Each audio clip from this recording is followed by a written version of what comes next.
as an apprentice has been really positive so far. I joined around 8 months ago now, completely remotely, so I was interviewed on Microsoft Teams and I've been working from home ever since. Acas has been extremely flexible, especially with my studies and apprenticeship side of things. Everyone's just been so keen to help me settle in, and it's been really friendly throughout the whole process of quite a daunting thing, starting my first job and my first apprenticeship, and with the added pressure of not being able to meet anyone face to face. I would say so far it's been great. Well, initially I had to do, since I was moving in from a different industry, there was a lot for me to learn. The only thing that was a little bit tough about it was just obviously transitioning from working in the office to working from home, where I've had to try and learn a lot at quite a faster rate than what I initially thought it would have to be. So it was that felt quite hurried, but generally overall it's been a great experience with my team, and especially with the organization here at Acas, where it's like a family, where everyone's always happy to just help you out and talk to you. So that as well just gave me confidence to carry on going out of my comfort zone. And if I didn't understand something, I always had those colleagues around me to go back to. Another good thing that we've been doing here is lots of sort of virtual informal quizzes and games and things like that have allowed me to sort of build relationships with people that I might have not have been interacting with in my day-to-day work, but might have bumped into if I was in the office.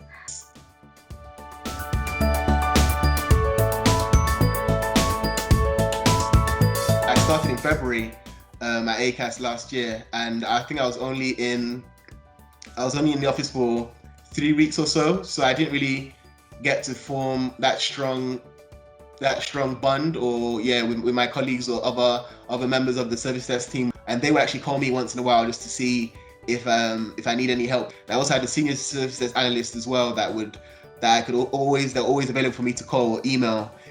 I think another challenge has been sort of trying to adapt to a new sort of corporate environment that I've never been in before. So I came straight from school, and it's been quite tough to adapt remotely to coming from that sort of really comfortable classroom setting to being with people sort of quite senior, and I think that's been another positive here at Acas, that everyone has been so friendly, so approachable. No one's sort of looked down on you because you're just an apprentice and you haven't had a chance to sort of prove yourself yet. So I think the best part has been sort of people have just been so kind and so happy to chat and happy to answer any questions you have. I learned quickly with the help of my team, so I didn't have it wasn't as structured as I would have wanted it to be. But I think I thrive more in uncertainty, as weird as that sound. I don't know. It works better for me that way, where you just throw me in there and I just learn how to swim.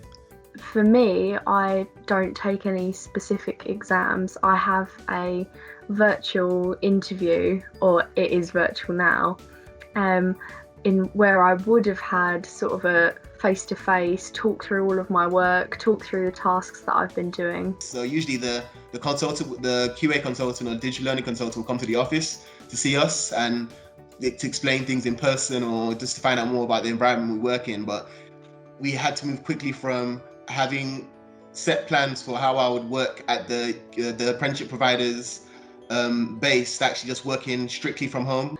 When you start out as an apprentice, you might not be entirely sure as to what specific career route you want to go down, and I think one thing that I have missed is getting an understanding of different teams around the organisation. And I think that would have been much easier if I was in the office. I could have just sort of wandered over to HR and seen what that was like, or talked to some people in finance. And I think when you don't have the opportunity to be working with those people, those sort of informal connections don't really come about. First of all, I want to pass the apprenticeship. Then after I pass the apprenticeship, I'm hoping that I do secure a permanent place on the team after that 18-month contract is up. And if not, at least I'll be happy that I've learned a lot of skills or a lot of transferable skills that I can probably use elsewhere in the civil service. So I've also considered as well the idea of maybe doing a master's. So there's a few things as well I am still considering. So this year I'm coming towards the end of my apprenticeship. So in around October time, I'm going to be sitting my exams and doing that sort of relevant interview and project that I need to do. So I think my main hope for this year is to complete that and gain my qualification, see where my sort of career takes off after that, really. And also to get into the office, that would be quite nice too, to actually meet some people.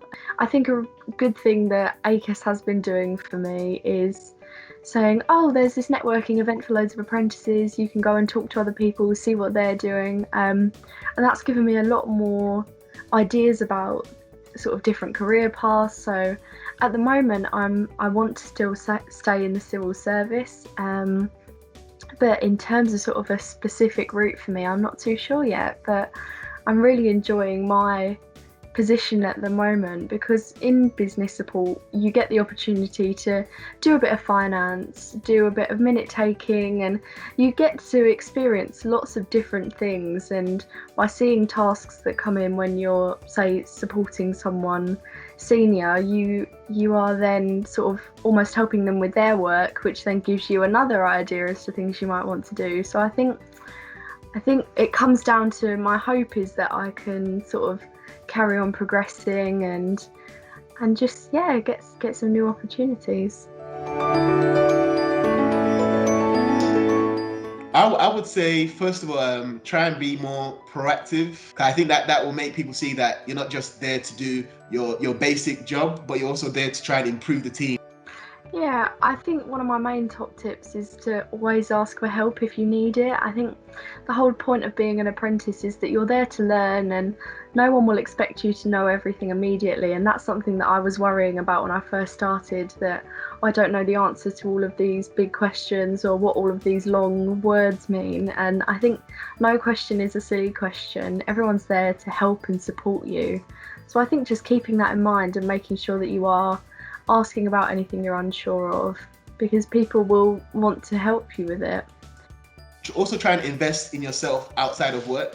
Yes, you are on the apprenticeship and you will be on various courses and you would be passing various exams, but don't forget to try and read outside of your course. Try and maybe gain a better understanding of things that may not have been covered in the course in detail, or you may not have understood. Try and gain more information on that outside of the workplace. Don't just rely on your training.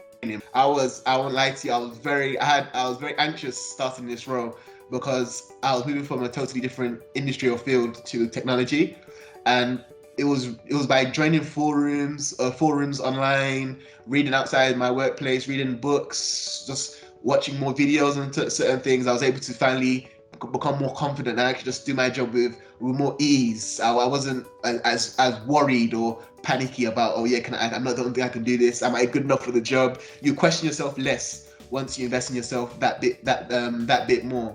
You definitely see your progression in your skill set or in your growth. I think another one of my main tips is to try and get involved in as much as possible, even if it is just as simple as, do you want to come and listen in on this meeting, or I'm going to this networking event, do you want to join me with it? It's only half an hour. So I think just taking up as many opportunities as you can without sort of overworking yourself, of course, but I think just trying to see and experience as much as possible, because I think as much as apprentices are there to sort of, you're doing a job and you're helping people and you've got your day-to-day tasks, I think you are there to learn and you are there to experience new things. And for most people, apprenticeships are the sort of kickstart to their career. So I think people will be mindful if you want to go to a sort of learning event or do some extra studying.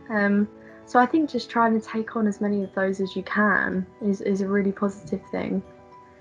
Move outside your comfort zone. I don't believe you can grow within your comfort zone, because that's where your strengths already lie.